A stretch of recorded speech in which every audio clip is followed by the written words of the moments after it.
नहीं होती बाबरी मस्जिद की तो कोर्ट का ऑर्डर क्या आता? ठीक है, कोर्ट का सुप्रीम कोर्ट का ऑर्डर आ गया। सुप्रीम कोर्ट ने अपने ही सिविल टाइटल सूट जजमेंट में कहा कि 91 का एक्ट भारत के बेसिक स्ट्रक्चर संविधान का हिस्सा है, तो फिर लोअर कोर्ट को तो सुनना चाहिए ना सुप्रीम कोर्ट के ऑर्डर को। सर, तो इस फैसले से ये जो आया है उससे एक आम मुसलमान डिसअपॉइंटेड हुआ है, आप डिसअपॉइंटेड? बिल्कुल सेटबैक है ये सेटबैक है। इससे देश में डिस्टेबलाइजिंग इफेक्ट पैदा हो सकता है, होगा नहीं हो सकता है, क्वेश्चन मार्क। नहीं, इसलिए देखिए, हर कोई जाकर ये बोलेगा कि 15 अगस्त से पहले था, 47 से पहले ये होता था। कहां खत्म होगा भाई ये? फिर ये कहां खत्म होगा बताइए? हमने 91 का एक्ट क्यों बनाया था? बनाने का मकसद क्या था कि इस तरह के ये जो चीजें हो रही हैं उसका खात्मा हो जाए, कॉन्फ्लिक्ट जितना खत्म हो जाए। आपने तो अब तो परपेचुअल लिटिगेशन चलता रहेगा।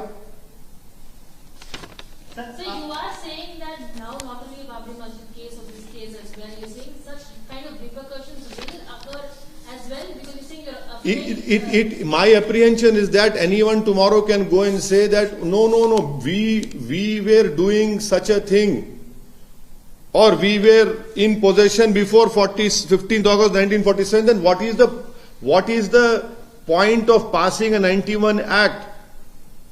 The point was that this act was being passed to ensure that past conflicts should not continue. There should not be perpetual litigation. And I am quoting to you that in this particular case, the Khasra record of 1883-84 clearly says that plot number 9130 is Makhbooze Ahle Islam Masjid. Secondly, I am reminding you that in 1936, a case of Deen Muhammad versus State, the court in its judgment in 1937 clearly said that the masjid and the land beneath the masjid, house and the north side, all are waqf property. Thirdly, on 26 February 1942, a waqf gazette was issued that is a waqf property. And fourthly, in this whole Kashi expansion which happened, which the Honorable Prime Minister inaugurated, a property was exchanged from the Muslim side. A registered document is there. Now, if you exchange a property with me as the owner, why did you extend that property then? So I am saying, and listen to, I am saying that this will have more problems will be created. A destabilizing effect can happen in India. The whole purpose of 91 Act is failing then. Though the Supreme Court on 28th of May 2002 have given an 8 weeks freeze after whatever order is given by the district by the district judge, I am sure that the Intezamiya Committee will appeal. They should appeal, and this will go. But my apprehension is being proven right. On the day Babri Masjid judgment was given, I had told you categorically that such issues will be raked up. No one believed me. Everyone, in fact, all of you said that you are trying to create an apprehension. Sir, अभी पूरा judgement नहीं आया, ये सिर्फ order 7 rule 7 और order 11 का को reject किया है। आप 91 एक्ट को इसके साथ क्यों अभी मतलब आप कॉन्फ्लिक्ट की बात कर रहे हैं? देखिए मैडम, देखिए नहीं, आपकी बात सही है। ये 7-11 का जो आप बोल रहे बिल्कुल सही है। मेरा मानना ये है, मेरी राय ये है कि court should have nipped it in its bud. 91 का एक्ट क्यों पास किया हम लोग पार्लियामेंट में? क्यों सुप्रीम कोर्ट ने बाबरी मस्जिद के जजमेंट में कहा कि जो पास रॉन्ग्स कैनॉट बी करेक्टेड? आप और ये बोल रहे हैं कि 15 अगस्त से पहले उनका कुछ था, तो भाई फिर कहां रुकेगा फिर बात? ये कहां रुकेगा फिर बात? ये आपको लगता है इस फैसले का असर जो है मथुरा में जो डिस्प्यूट चल रहा है, जो हियरिंग हुई है, उससे पड़ेगा? नहीं, मैं कुछ भी नहीं कह रहा हूं। मैं सिर्फ यही कह रहा हूं कि जब आपने एक दरवाजा खोल दिया है कि 91 का एक्ट तो 47 15 अगस्त की बात कर, हम तो पहले से थे वहां पर, तो कहां रुकेंगे फिर आप? हर जगह ये चलना शुरू हो जाएगा। My apprehension is that the 91 Act was passed to ensure that past conflicts these conflicts are put to an end. Now, this perpetual litigation will continue. By allowing a litigation to continue, that is why I am saying Babri Masjid can be repeated. Uttar Pradesh के deputy chief minister हैं sir, उन्होंने tweet किया है करवट लेते ही काशी मस्जिद। उनको अगर थोड़ा सा भी रूल ऑफ लॉ मालूम होगा और अगर थोड़ा उनको बुद्धि होगी तो उनको ये बोलना चाहिए कि जो सुन्नी वक्फ बोर्ड है, क्या वो सरकार का हिस्सा नहीं है? उत्तर प्रदेश सरकार का? क्या उत्तर प्रदेश सरकार सिर्फ मुसलमानों की सरकार नहीं है क्या? कैसा मंत्री इस तरह की बात कर रहा है संविधान पर ओत लेकर? बताएं वो देश को। जो सुन्नी वक्फ बोर्ड है वो यूपी सरकार का हिस्सा है या कोई प्राइवेट प्रॉपर्टी है? वो ये प्राइवेट ऑर्गेनाइजेशन है? वो कैसी बात कर रहे हैं आप? खुलकर अपनी नफरत का और अपनी तरफदारी का इजहार कर रहे हैं। सर, आपके तमाम मुखालफत के बावजूद आज सर्वे शुरू हो गया मदरसों का। नहीं, देखिए, मुखालिफत का सवाल नहीं है। तारीख इस बात को याद रखेगी कि किसी एक दीवाने शख्स ने खड़े होकर सच्चाई को बयान किया था और उसके बाद में जो असरात निकलेंगे ना, जब आप भी याद करेंगे और जो लोग हम पे उंगलियां उठा रहे याद करेंगे, मगर हमने तो अपना काम कर दिया। मेरी जो जिम्मेदारी थी मैं उसको निभाऊंगा। मैं जो चीज मुझे लगता है कि ये भारत के लिए ठीक नहीं है, माहौल को खराब कर सकती है और टारगेटेड सर्वे हो रहा है, तो मैं बोलूंगा उसके ऊपर। मैं क्यों ना बोलूं? सर्वे सरकार कर रही है तो अब जो करेंगे उसके बाद क्या करेंगे आप देखना।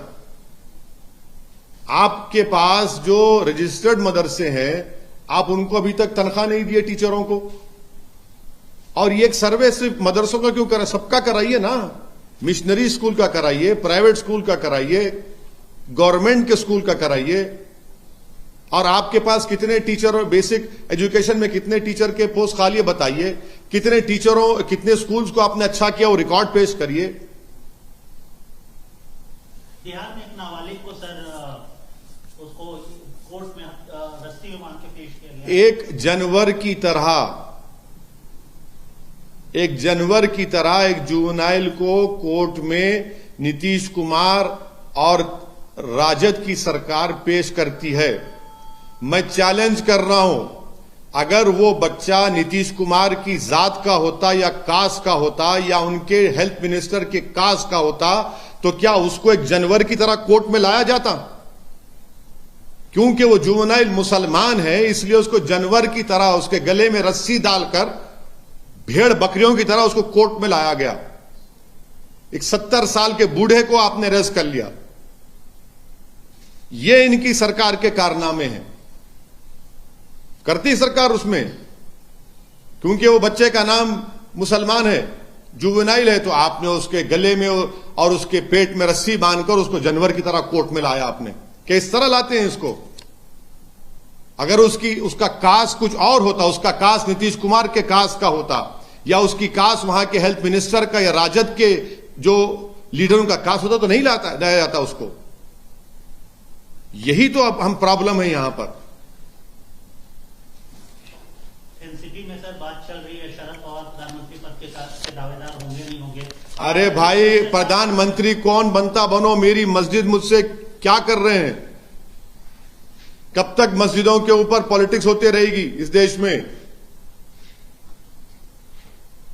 जब बाबरी मस्जिद का मसला शुरू हुआ, जीबी पंत थे मुख्यमंत्री, कांग्रेस के थे, क्या क्या कुछ नहीं किया। जब ताले खोले गए, राजीव गांधी प्रधानमंत्री, कांग्रेस का मुख्यमंत्री। बाबरी मस्जिद शहीद हुई, कौन था मुख्य प्रधानमंत्री? कांग्रेस के। ये कौन बनता है प्रधानमंत्री? प्रधानमंत्री नहीं, देश को किस रास्ते पर लेके जा रहे हैं उस पर तो बोलिए कुछ। आप लोग डरते हैं मुसलमानों के इश्यूज पर बोलने के लिए, मगर सब दावेदार हैं प्रधानमंत्री के। अरे भाई, देश जब आप चलाना चाहते हैं तो देश चलेगा इकबाल से, और इकबाल कैसा आएगा? रूल ऑफ लॉ से आएगा। हर कोई बस मैं प्रधानमंत्री, मैं पढ़ेगा, लॉटरी उटरी है क्या है? सर देखिए, चीफ मिनिस्टर के चंद्रशेखर राव खुद बोल रहे हैं कि नेशनल पार्टी लॉन्च करेंगे, तो क्या आप उनका साथ देंगे? आप उनसे जाके पूछिए कब लॉन्च कर रहे हैं, नहीं कर रहे हैं, मैं कैसा बोलूं, मैं क्या। आप उनका साथ देंगे या नहीं? नहीं, के चंद्रशेखर राव लॉन्च करेंगे नहीं करेंगे उनसे पूछिए ना। मैं सुनिए, मेरे को इन चीजों की फिक्र हो रही है कि आप ले जाकर मस्जिद को आप बुलडोजर लगा देते हैं। पति के नाम पे घर है, पत्नी के नाम पे घर है, पति को नोटिस से घर तोड़ देते आप। जेल में कौन है? मैं जेल में हूं, मेरे बच्चे जेल में हैं। कौन किस पे यूएपीए लग रहा है?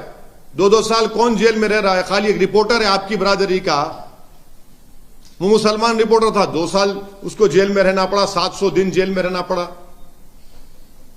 सर, गुलाम नबी आजाद ने एक अपने इंटरव्यू में कहा है कि धारा 370 को नहीं बहाल किया जा सकता और ये उनके एजेंडे में नहीं है। किनके एजेंडे में नहीं है?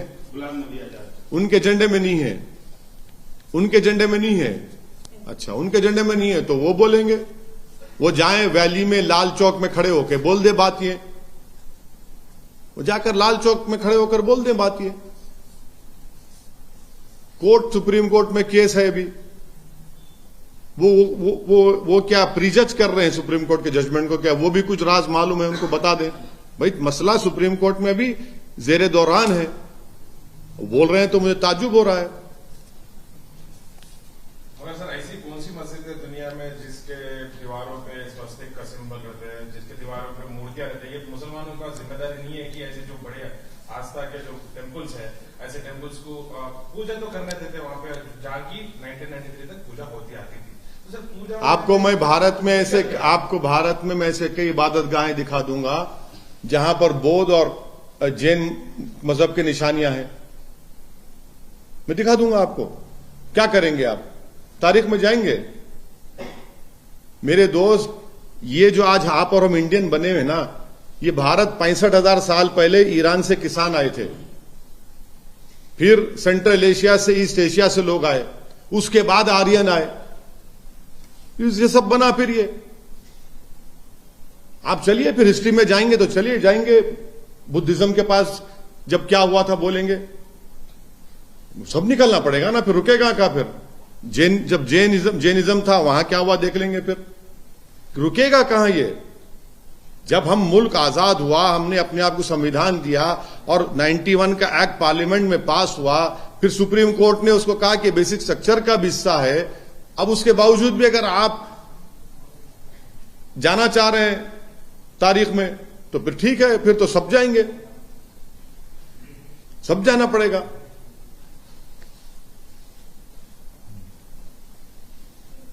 थैंक यू, शुक्रिया।